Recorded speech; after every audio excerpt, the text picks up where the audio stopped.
ସ୍ୱର୍ଗତ ଈଶ୍ୱରଚନ୍ଦ୍ର ଦାସଙ୍କ ଏକାଦଶରେ ଗଅଁଦିଆ ସ୍ମୃତି ସଂସଦ ତରଫରୁ ସ୍ମୃତିଚାରଣ।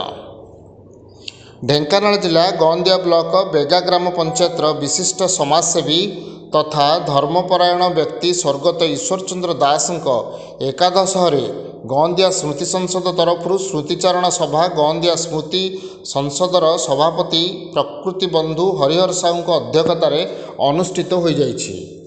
ଏହି ସ୍ମୃତିଚାରଣ ସଭାରେ ଗଅଁଦିଆ ସ୍ମୃତି ସଂସଦର ମୁଖ୍ୟ ଉପଦେଷ୍ଟା ଡକ୍ଟର ସମୀର କୁମାର ସାହୁ, ଗଅଁଦିଆ ବ୍ଲକ ବରିଷ୍ଠ ନାଗରିକ ମଞ୍ଚର ସଭାପତି ବିଜୟ କୁମାର ସାମନ୍ତ, ଗଅଁଦିଆ ଥିଙ୍କର୍ସ ଫୋରମର ସଭାପତି ସୁବ୍ରତ କୁମାର ସାହୁ, ଗଅଁଦିଆ ସ୍ମୃତି ସଂସଦ ଉପସଭାପତି ଡମ୍ବରୁଧର ସେଠୀ, ସମ୍ପାଦକ ତାପସ କୁମାର ରାଉତ, ପୂର୍ବଖୋଜ ଗ୍ରାମ ପଞ୍ଚାୟତ ସରପଞ୍ଚ ରତିକାନ୍ତ ସାହୁ, ସାଂସଦଙ୍କ ପ୍ରତିନିଧି ଲଳିତ କୁମାର ଦାସ, ଶିକ୍ଷକ ନେତା ହେମନ୍ତ କୁମାର ବ୍ରହ୍ମ, ଉପେନ୍ଦ୍ର କୁମାର ସାହୁ, ଢେଙ୍କାନାଳ ଜିଲ୍ଲାର ବିଶିଷ୍ଟ ସମାଜସେବୀ ରାମଚନ୍ଦ୍ର ପାତ୍ର, ଢେଙ୍କାନାଳ ପୌର ଅଧ୍ୟକ୍ଷା ଜୟନ୍ତୀ ପାତ୍ର, ସମାଜସେବୀ ରବିନାରାୟଣ ପରିଡ଼ା, ସାରିସିଆପଦା ଗ୍ରାମ ପଞ୍ଚାୟତ ସରପଞ୍ଚ ପ୍ରଦୀପ କୁମାର ରାଉତ, ଗଅଁଦିଆ ପ୍ରେସ କ୍ଲବର ସଭାପତି ମହେନ୍ଦ୍ର କୁମାର ସାହୁ, ସଭ୍ୟ ସୌମ୍ୟରଞ୍ଜନ ମହାନ୍ତି, ବାଦଲ ମହାନ୍ତି, ଅକ୍ଷୟ କୁମାର ପାତ୍ର, ବିଶ୍ୱମୋହନ ସାହୁ, ନିହଲ ପ୍ରସାଦ ମଣ୍ଡଳର ସଭାପତି ଆନନ୍ଦ ଚନ୍ଦ୍ର ସାହୁଙ୍କ ସହିତ ବହୁ ମାନ୍ୟଗଣ୍ୟ ବ୍ୟକ୍ତି ଉପସ୍ଥିତ ହୋଇ ଶ୍ରଦ୍ଧାଞ୍ଜଳି ଅର୍ପଣ କରିଥିଲେ।